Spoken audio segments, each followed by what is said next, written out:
America, my name is Amy Osei-Frimpong. I do this show to help you not squander your life. And one of the ways you can squander your life is by being a so-so parent because you take other things very seriously. Then you end up with screwed up kids. And it turns out that screwed up kids kind of take the shine off of all of those other things that you thought were so important. And then all the money you made ends up going to that kid's rehab or lawyers or failed ventures. And really what you should have been doing is just being a better parent. But being a parent is a skill. It's a skill and an acquired disposition. So I'm helping you develop that skill and acquiring that disposition. You're welcome. If you appreciate what I'm doing, go to funkyacademic.com, kick in $5, $15, or $50. But towards that end, I read the Battle Hymn of the Tiger Mom, Amy Chuas book that came out about, I want to say 10 years ago, maybe 12 years ago. I remember when it came out, and I would consider myself a tiger parent. I'm a good parent, right? So I'm going to put some content into that because I think she's right about a lot of things, and I'm going to tell you the things she's right about. That what she calls Western parents, what I often call liberal parents, but what she calls Western parents aren't right about. And since we agree on so much, and I have been doing these videos way before I read this book, I'll just tell you that the problems with Western, or what I call liberal parenting, are just obvious, are simply obvious from anybody who looks on the outside. And the only reason they're not obvious for the people who are inside of it is that, one, the culture supports it. So, there's that. But two, there's so much money among this set that they could screw up being parent and then pay doctors to tell them that, like, actually, no, you didn't screw up being a parent. It turns out that your kid, has autism, or your kid, it's somehow your kid's fault, or some other thing's fault, not your incompetence as parenting. But I'm telling you, and Amy Chua is telling you, that it's actually your incompetence as parents. You have doomed your kid to failure, not failure, mediocrity and confusion, which is the same as failure, because of your incompetence and ignorance. And your kids deserve better, and especially black people, because I know a lot of the people who watch the show are black people. Your kids deserve better. Your kids deserve better parents than you were trained to be. Now, you were trained to be bad parents because Jim Crow leading into the civil rights movement screwed up black parenting. But Jim Crow overdetermined black parenting. But then the civil rights movement issued in a kind of market liberalism that created incompetent parents in a different way. But there wasn't really a pushback against it because Jim Crow had done a pretty good job of killing any sort of autonomy amongst black parenting, because black parenting was a function of the fear and survival for the whites. Of the whites. So what I'm telling you right now is that you're an inadequate parent. You don't have the skill nor the disposition. And books like this will help you understand how good parents are actually doing the job so that your kids don't get eaten by her kids. Because make no mistake, she is training her kids to consume your kids. And you don't want your kids to be chum. You don't want your kids to be chum. But if they're not 2 years ahead of them in their math right now, they're going to be chum. Right? So now, Chua is honest about some things, but she's got huge blind spots about what tiger parenting entails. And she admits on pretty early, I think in the 3rd chapter, she says, look, I'm very lucky. I always did the right things for the wrong reasons. And that's this book is a lot of her doing the right things for the wrong reasons. And that's not good enough for you black people or people at home to not squander your child, because if your child reflects and thinks, I need them to actually continue to do the right thing. But if you teach them to do the right thing for the wrong reasons, that means when they reflect and think about their life and your influence in their life, they're going to be resentful, and correctly so, because you taught them to do the right things for the wrong reasons, and now they have real problems to solve. Or they've already made a mistake, the kinds of mistakes that happen when you're taught to do the right thing for the wrong reason. And then you have to think for yourself, and you kind of don't know why, and you zig when you should have zagged. So why does Amy Chua, her kids, anything less than an A is inappropriate. While white kids practice violin and piano, one 1 hour. She's like, the first hour is easy. It's the second and third hour that where like actually takes real good parenting. And where white kids like send their kids off to sleepovers and all of these other things, Amy Chua like deals with her kids herself. And that's one thing I actually appreciate. If you take nothing else from this book, it's the idea that you need to raise your kid yourself and organize your life such that you raise your kid yourself. You can't depend on any institution to teach your kid the important things or work with your kids in with the quality that you do yourself. And this is important because Black people care about education. The studies show, especially Black fathers, they actually care about education. Now, why isn't that reflected in Black educational outcomes? It's because we don't know how to care about education. So you read a book like this, not because Amy Chua cares about education more than you. She might not. Or the ethical development of her child more than you. She might not. But what she does know how to do is do it well. So you can work harder and care about education not so well, but like a lot and deeply, and screw it up, or you could actually care about education the same amount, but actually just do it more effectively and efficiently. So Amy Chua might not care about education and her kids' development more than you do, but she does it more effectively than you do, which is why you should read the book, because it'll help you get over some of the bad habits of thought that you might have accrued from your own family, because she's teaching you, it's a window into how, first generation Chinese immigrants of her class, and that's very important, go about gaming America that you don't know. Right? And I didn't even know it either. I didn't know how incompetent my parents were until I went to Berkeley, and I just reverse engineered how all of these other kids were raised. And I realized that they were set up for success in a way that I was not, right? They had parents who not only took parenting more seriously, but actually spent the time learning how to and realizing that and doing the work with the kids to develop their kids as a concerted effort of the family.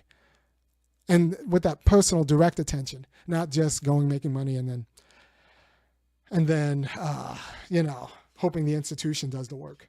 The institution does not need to work. And she talks about like the hours and hours and hours and hours and like the contest that she had to, the struggle she had with her kids in the music lesson. Then the music lesson is just teaching them about virtue and with a depth of training and discipline that will translate into all of these other aspects of their lives. She doesn't want her kids to be professional musicians. She just wants her kids to be able to do something deep, hard, and virtuosically, with a sort of virtuosity that what she thinks the violin and the piano calls upon both the family to deal. Teaching your kids a musical instrument, expecting your kid to learn a musical instrument is a family affair. Now, I am a very good oboe player. I'm a better oboe player than you think. And it was not a family affair for me to learn how to play the oboe. And so now I understand the upbringing of some of the other kids I was in orchestras with. And it's different. It's different. My kids are pretty good at their instruments. They're very good at their instruments. They're very good. They're very good at their instruments. And it is a family affair. I'm with them twice a day,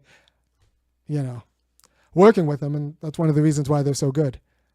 And it teaches them a quality of discipline and hard work and focus. That's something, and also beauty and virtuosity and creativity and freedom and attention that either other instruments don't teach. My kids play the cello, the violin, and the piano. Or that you don't pick up doing crafts, coloring. Right?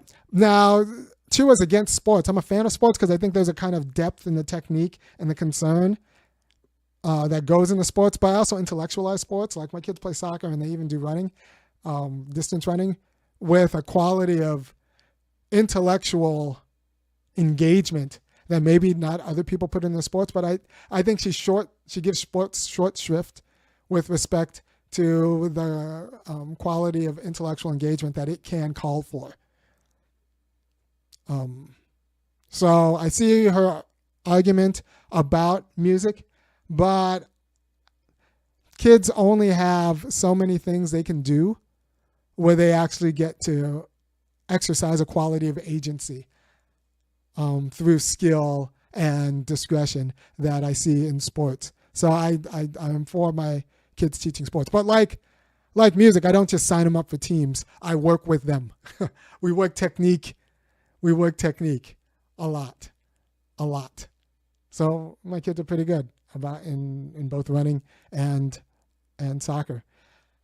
But it's because we work technique, not just because I just like sign them up and send them off.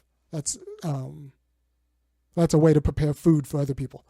All right. So in this book, she's like, look, no play dates, no screens. We practice. We do it as a family. The best is what you are capable of and what I expect of you and what I will drag out of you in a concerted effort, and we will do this together. You will bring home A's. You will be not waste your time doing plays or anything like that. You will come home, you will practice. I will get you the best teacher. I will do my job. You will do your job. And it's not up to what you want or what you enjoy, because you don't know enough to want or enjoy anything that's worth doing. So you'll just do what I say because I'm looking out. I have your best interest in mind. And liberal parents don't want to hear that, and they don't want to do that. But she was right.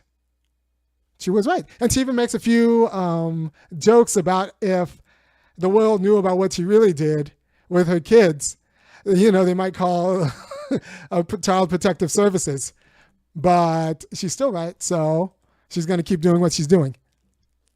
Now, she also says she doesn't want her kids to be the kind of automatons who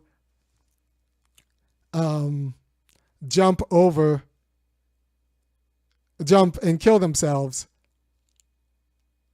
because they didn't do very well on whatever standardized test. So I don't think you have to worry about that so much in the United States because, everyone else is so weak that there's not that much competition. There isn't really that much competition for your kids if you're on the ball. And I'm trying to get you on the ball because Black people, I don't want your kid to be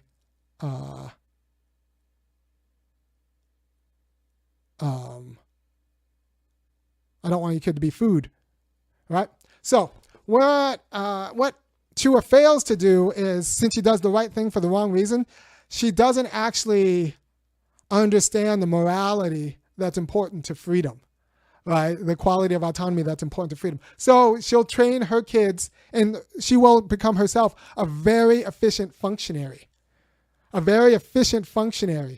because she doesn't actually understand the kind of the autonomy of thought. And so thought doesn't give her content to what she does. She's not actually thinking through what she does. She's just doing what she's doing in order to suck up to whatever power structures are already extant. So this isn't really an education into self-determination, especially like in a democracy. It's an education into becoming a really good functionary for someone else who legislates. But I want you to become like the legislator, right? And so this is how this gets Amy Chua in trouble herself, right? So Amy Chua, you might have heard that she got in trouble with the Kavanaugh hearing because she works at Yale Law School, so her students were applying to become clerks at all of these famous judges, and so she knew what the judges liked. And when I said she knew what the judges liked, I mean she knew what the judges liked, right? So she would steer the hot ones to Kavanaugh and tell him how to dress because she knew his proclivities, right? So she was like a little madam. They were all smart, but she was like, all right, wear a skirt like this, and you got to have this kind of wear this kind of makeup, and let me see your outfits. And so she would she was a little madam, little Ghislaine Maxwell to Kavanaugh, and it's 100% believable after reading this because she's got just that quality of sucking up.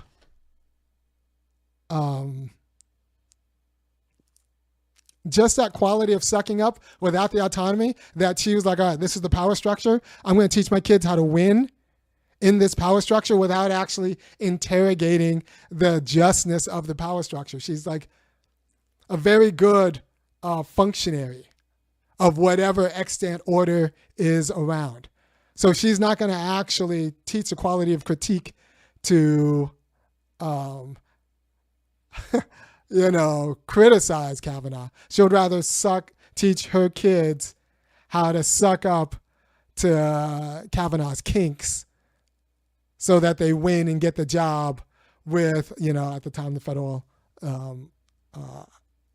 appellate judge and now Supreme Court justice, right? She's that kind of person. She'll teach you how to win the game without actually teaching you how to govern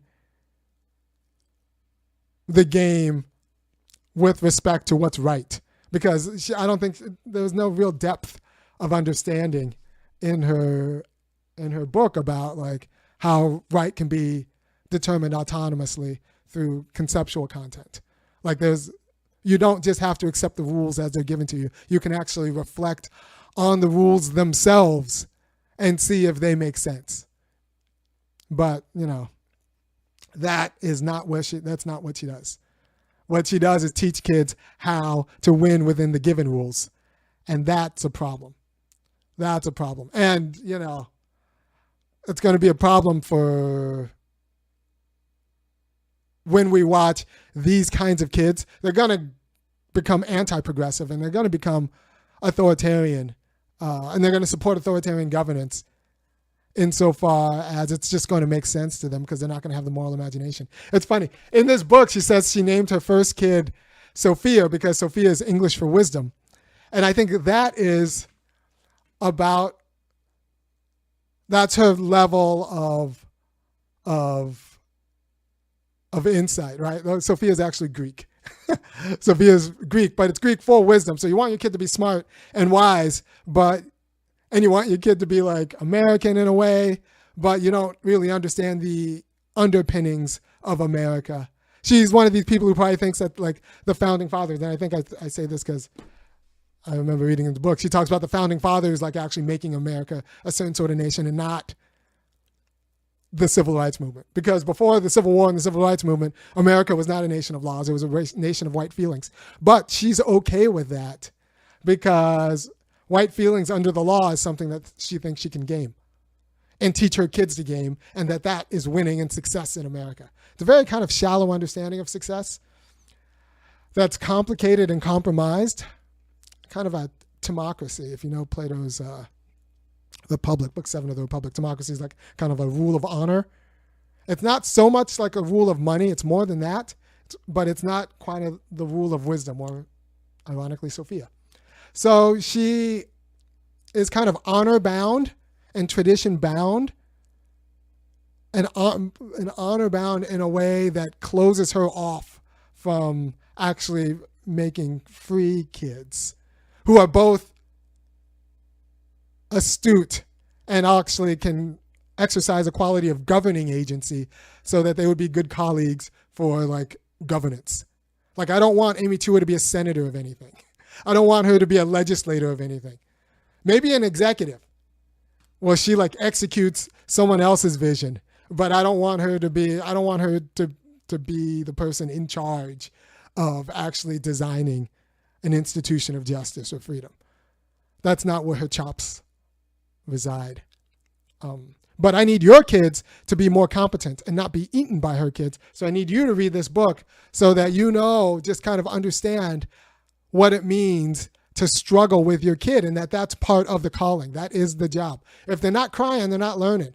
And you need to have a quality of vision that steers them and works with them through these, through that crying, through that anguish, as they develop how to be a responsible, functioning adult.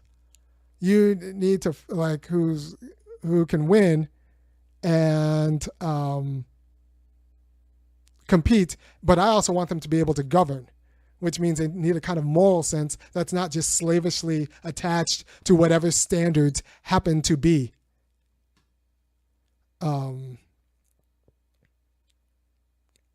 Happen to be delivered from tradition. You don't want to be a slave to dead people. You don't want to be a slave to you don't even want to be a slave to your parents as you get older. Like, you want to be emancipated. You want your upbringing to be an upbringing towards emancipation. And that's a competent emancipation. And that's the kind of upbringing that she, by mistakes, for the wrong reason, teaches here. But you also need the moral kind of insight to understand how to legislate and create new systems of justice. To create new systems of justice, not just slavishly win in the systems as they're given to you. Right? And so she's very good about teaching you how to win given systems, which is very important. But it's also not the same as teaching you how to govern. Right? So if you want to be, it's different playing a game than it is being the one who decides the rules of the game. But if you want to decide the rules of the game, if you want to be good at governing, you need to actually know how to play it also. And playing it at a good level is important. At a high level is important. So she's teaching you how to play the game at the highest level, but not how to design the game as an institution of freedom. Right? It's very important that you know how to play the game at the highest level. Don't underestimate that. And so read the book. But then you need to also, as an addendum, teach the quality of moral reflection that gets kids to be able to design rules in a way that's adequate to realizing freedom. And that's why I do a lot of the other show. That's why I say a tiger parent wouldn't not have necessarily created Martin Luther King Jr., but Daddy King was kind of a tiger parent, but also a pastor. So you needed both, whereas she is all Daddy King minus the pastor. If you don't know about Martin Luther King's upbringing, it was pretty harsh. Like, his dad beat the crap out of him. But towards him excelling in the household structure, right? And, and the household structure and in education. So take with it what you will. Definitely go out and read this book. First of all, it's a quick book to read. Because you don't even know what you don't know. This is one thing about Black parents. They don't even know that this kind of parenting is out there. You don't know that this kind of parenting is out there and that it's doable for you, and that this is what you should be spending your time. This kind of parenting is what you should be spending your time doing, because nobody else is going to do it except for the parent. Not your family member, not the grandma. You need to actually do it. You need to know, and you need to know that the kids that your kids are competing with as fellow Americans now, because these are, recent Chinese immigrant Americans. This is how they grew up. And if you're not training your kids to either be aware of that, like, the kids don't even know that they're in the game, because they're not in the game unless they grow up like this is grown up, right? Like, I just want your kids to be in the game, and I want you to be in the game as good parents. I don't want your kids to grow up and wish they had Amy Chua because you kind of phoned it in because you thought making money was more important. I don't want that for you. So go ahead. If you appreciate what I'm doing, go ahead and go to www.funkyacademic.com. Kick in $5, $15, or $50 a month. I will continue doing what I'm doing and helping you not squander your kid's childhood, because your kids are owed the best quality of parenting that's possible. And they don't know what that is. So American parents, what they often do and what they often screw up is the equivalent of teaching their kids to appreciate dessert. It's very important to appreciate dessert, but you can't teach your kids to appreciate dessert before you teach them, food groups and a balanced meal, right? And if you teach them to appreciate dessert first, they will always resent being fed a balanced meal. So forego the cookies and teach your kids to appreciate a balanced meal first and then dessert. Americans skip right to dessert because that's what the kids like. And then they're surprised when their kids will not eat real food and don't have a taste for it. Right? So be hard, be directed, be knowledgeable. Think of childhood as training for freedom. But freedom comes with responsibilities. So the responsibilities come in childhood, and not like banal responsibilities like making beds and taking out the trash. That shit doesn't matter. That's not what you want your kid to do for the rest of their life, unless you want them to be a CNA, right? If you want to go ahead, emphasize chores if you want them to be a CNA. But if you actually don't want them to be a CNA, or you want them to be able to have the quality of character to organize CNAs for better wages, then you need to actually take the reading and the writing and the working with them on these other more academic pursuits more seriously. And what that looks like isn't what you think it looks like. It doesn't just look like enrolling them in Kumon. You have to sit down and work with them. And they're going to fight you, and you're fighting the culture. She said she was handicapped by having a Jewish husband, and that she was working at a market disadvantage. But even he, kind